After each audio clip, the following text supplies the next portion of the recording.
మంత్రి Ponguleti BRS MLC Dasoju Shravan తీవ్ర విమర్శలు చేశారు. మంత్రి భూ దాహానికి వేస్తున్న అరాచకానికి వట్టినాగులపల్లిలో సతీష, పల్లవీష బలి అవుతున్నారన్నారు. వారి భూమిని దుర్మార్గంగా లాక్కునేందుకు పొంగులేటి ప్రయత్నిస్తున్నాడన్నారు. రాజ్యాంగంపై ప్రమాణం చేసి ప్రజల హక్కులను కాలరాస్తూ దాష్టికం చేస్తున్నారన్నారు. వట్టినాగులపల్లి భూమి కుటుంబ పంచాయతీ అని తప్పించుకునే ప్రయత్నం చేస్తున్నారన్నారు.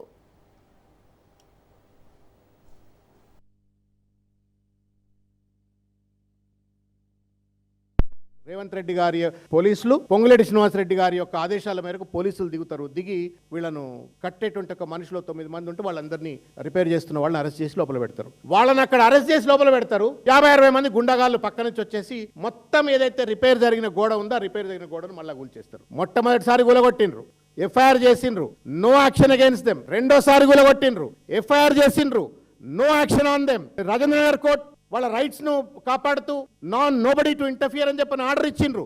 దాన్ని తుంగలో దొక్కుతూ మళ్ళీ దానిపైన దాడి చేసే ప్రయత్నం చేసిండ్రు. హైకోర్టు ఆర్డర్ ఇచ్చింది వీళ్ళకి పోలీస్ ప్రొటెక్షన్ ఇవ్వమని చెప్పని, దాన్ని కూడా తుంగలో దొక్కుతూ వాళ్ళ గోడ రిపేర్ చేసుకుంటుంటే మీరు అట్లెట్లా 111 జీవోలో గోడ రిపేర్ చేసుకుంటారు అని చెప్పని పోలీసు వాళ్ళు కడుతున్నటువంటి వాళ్ళను ఎత్తుకపోతే ఆడ ఎవరు లేరు కాబట్టి మళ్ళా 60-70 మంది వచ్చేసి దాన్ని ముసుగులు వేసుకొని వచ్చి దాన్ని విధ్వంసం చేస్తారు. మీరు చెప్పండి, ఇది రాక్షస రాజ్యమా, రాజ్యాంగ రాజ్యమా?